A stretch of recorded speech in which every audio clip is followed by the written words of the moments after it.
नमस्कार. आता आपण नालासोपारा पश्चिमेला उपस्थित आहोत. गेल्या काही दिवसांपासून आपण पाहत असाल एक पत्र जे आहे ते आपल्या सगळ्यांच्या स्क्रीनवर येत असेल आणि ते म्हणजे की स्नेहा दुबे पंडित यांनी नुकतंच एक निधी जो आहे तो पास करून आणलेला आहे. हा निधी जो आहे तो दलित वस्त्या ज्या असतात त्यांच्या विकासांसाठी आहे आणि ते विकास कामं करण्यासाठी आहे. ही संपूर्ण निधी जो आहे तो डॉक्टर बाबासाहेब आंबेडकर सामाजिक विकास हे जे एक योजना आहे त्या अंतर्गत आणला जातो. आजपर्यंत वसई विरारमध्ये हा निधी कोणी आणला नव्हता आणि ज्या आधीचे आमदार राहिले किंवा सत्ताधारी होते त्यांच्याकडून हा निधी आणण्यात आला नव्हता. हे पहिल्यांदा झालं आहे की वसई विरारमध्ये हा निधी आला आहे आणि दलित वस्त्यांचा विकास करण्यासाठी हे प्रयत्न जे आहेत ते सुरू झाले आहेत.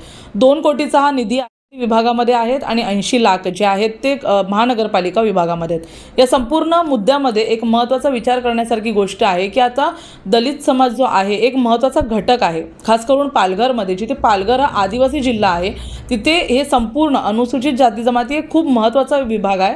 परंतु आत्तापर्यंत याच्यावर का विचार केला गेला नाही हा एक महत्त्वाचा प्रश्न आहे. 10 ते 15 दिवसानंतर या संपूर्ण जी निधी आलेला आहे त्याचा टेंडर निघणार, काम सुरू होणार आणि कुठेतरी कळंब, पोमण, चंद्रपाडा तसेच विविध ग्रामपंचायत आहेत त्या ग्रामपंचायतीमध्ये जे दलित वस्त्या आहेत त्यांचं काम सुरू होणार. रस्ते असू दे, विविध शेड असू दे, हे सगळं सुरू होणार आहे. आणि आज भाजपचे पदाधिकारी सतीशजी आपल्यासोबत आहेत. आपण त्यांच्याशी जाणून घेऊया या संपूर्ण मुद्द्यामध्ये आणखी कसकशा तरतुदी आहेत, कसं कसं काम होणार आहे आणि भाजपाला हे यश मिळतं आहे, हे काम कशा प्रकारे ते करत आहेत. सर नमस्कार. काय सांगाल, निधी आलेला आहे आणि तुम्ही देखील एका समाजाला रिप्रेझेंट करता, काय सांगाल? आपण अतिशय चांगली गोष्ट विचारलीत. मी तुम्हाला सांगतो की आज स्नेहाताईंनी आपल्या वसई विधानसभेमध्ये 2 कोटीच्या निधीची तरतूद केलेली आहे आणि या निधीचा आपण जर गरज समजली तर अतिशय महत्त्वाचे गेले 30-35 वर्षामध्ये अनुसूचित जातीचे आणि बौद्ध समाजाचे लोक या ठिकाणी मोठ्या प्रमाणामध्ये आहे. परंतु त्यांच्यासाठी कोणतरी विचार करतं आहे. आज त्या समाजासाठी आणि त्या समाजाच्या लोकांचा विकास होण्यासाठी आज हा स्पेसिफिकली एक 2 कोटीचा निधी आला आहे. त्याच्यामध्ये जसं तुम्ही सांगितल्याप्रमाणे अनेक गोष्टी होणार आहेत. त्या ठिकाणी समाज मंदिराची दुरुस्ती होणार आहे, काही रस्त्यांची कामं होणार आहे, स्वच्छतागृहांची कामं होणार आहे, अशी अनेक कामं त्याच्यामध्ये प्रस्तावित केलेली आहेत. मला आपल्याला या माध्यमातून सांगायचं आहे की वसई विरारमध्ये आमच्या समाजामध्ये म्हटलं तर अनेक लोक या ठिकाणी वेगवेगळ्या ठिकाणी राहतात आहेत. परंतु असा डायव्हर्सिफाईड विचार करणारी जर आमदार आपल्याला मिळाली आहे ना, हे खरं परिवर्तन आहे. आणि येणाऱ्या काळामध्ये आपण बघू शकता की अनुसूचित जाती आणि बौद्ध समाजासाठी भारतीय जनता पक्ष मोठ्या प्रमाणात काम करणार आहे. यापूर्वी जेव्हा अनुसूचित जातींचा विषय निघायचा, एक वोट बँक म्हणून नेहमी त्यांना बघितलं जायचं. मग त्यांच्यासाठी विविध कार्यक्रम असू दे किंवा डॉक्टर बाबासाहेब आंबेडकरांचं एक नाव असू दे, हे सतत एक अजेंडा तयार केला जायचा. परंतु आत्ता खरं पाहायला गेलं तर त्यांच्या वस्त्यांचा विकास होणं किंवा त्यांचा विकास होणं खूप गरजेचं आहे. तर ह्या 2 कोटी जे काही आलेले आहेत त्याचं विभाजन कसं होणार आहे, म्हणजे कोणता भाग कुठे जाणार आहे त्याबद्दल थोडी माहिती. त्याच्यामध्ये आपण बघितलं असेल तर 1,20,00,000 हे ग्रामपंचायत स्तरावरती खर्च करणार आहोत आणि 80 लाख जे आहे ते महापालिका क्षेत्रामध्ये होणार आहेत. आणि याच्यासाठी PWD एजन्सी करणार आहे आणि त्याच्यानंतर टेंडरिंग प्रोसेस झाल्याच्यानंतर कामाला प्रत्यक्ष सुरुवात होणार आहे. मुळात आपण जर एक विचार केला तर आज 2 कोटी एवढा भरीव निधी वसई विरारमध्ये महापालिकेच्या क्षेत्रामध्ये आपण आज राहतो. पण महापालिकेने कधी या गोष्टीचा, म्हणजे जे अगोदरचे जे सत्ताधारी होते बहुजन विकास आघाडी, ह्यांनी कधी विचार केलेला नाही. आणि मी आपल्याला जबाबदारीने सांगतो की आमच्या समाजातून आज अनुसूचित जाती नवबौद्धमधून वसई विरार महापालिकेला महापौर पण भेटला. आज समाजाचं नेतृत्व म्हणून तुम्हाला महापौर त्या ठिकाणी बसवला आणि महापौर असताना रुपेश जाधव यांनी असं कुठलं काम केलं, समाजाच्या कुठच्या कल्याणकारी योजना आणल्या, ह्या त्यांनी सांगावा. मी त्यांच्या कुठल्याही स्टेजवर जाऊन बसायला तयार आहे डिबेट करायसाठी. की मी आपल्याला आपल्या माध्यमातून सांगतो, आज ज्या समाजाने आपल्याला निवडून दिलं, ज्या समाजाचं आपण नेतृत्व करता, किमान त्या समाजासाठी तरी विचार करा. आणि तोच विचार आजपर्यंत कधी झालेला नाही आहे.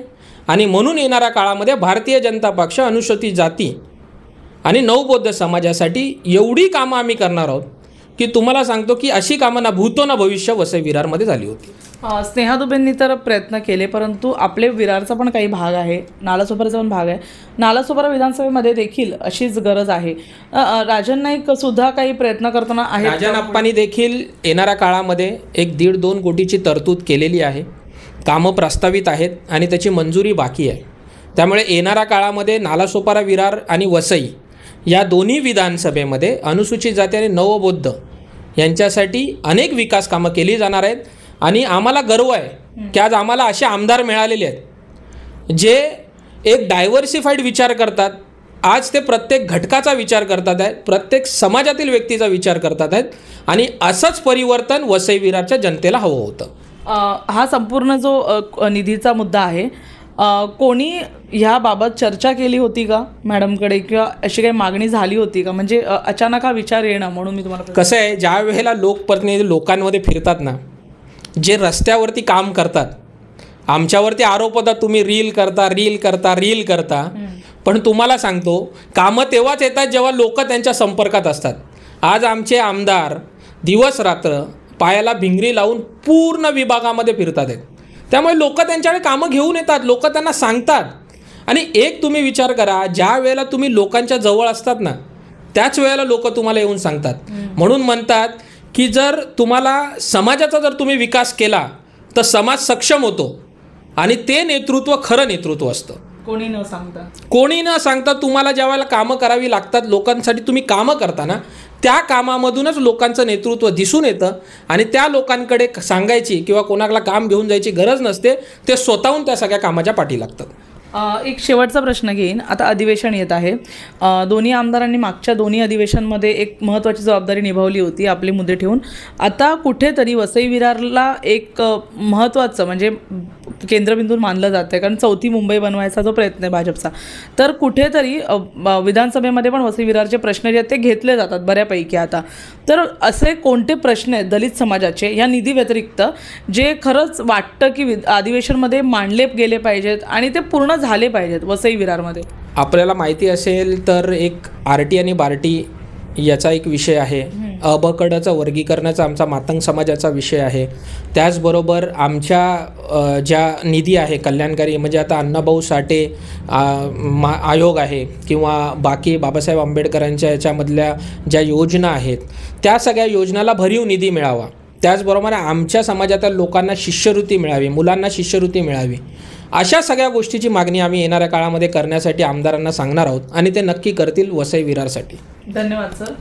जसं की आपण पाहिलं की कुठेतरी आपण ह्याआधी जितके कोणी, म्हणजे असं नाही की फक्त दलित समाज, पण असे अनेक परप्रांतीय ज्यांना आपण म्हणतो त्यांना, त्या समाजांना देखील एका प्रकारे एक वोट बँक म्हणून सतत पाहिलं जायचं. परंतु या समाजांचा विकास कधी होणार, काय होणार, असे प्रश्न अनेकदा पडलेले असायचे. जे वसई विरारमध्ये झालं नव्हतं ते आता झालं. निधी आला, महत्त्वाचा मुद्दा आहे. दलित समाजाचा देखील विकास होईल आणि जे हे परिसर आहेत, हे समुद्रकिनारचे काही परिसर आहेत, त्याच्यामुळे जर हा विकास होतो तर कुठेतरी पर्यटनाला देखील एक चांगली चालना मिळू शकते. कारण जिथे वस्ती सुधारित असेल तर ती लोक कामं अधिकच चांगल्यारीत्या करू शकतात.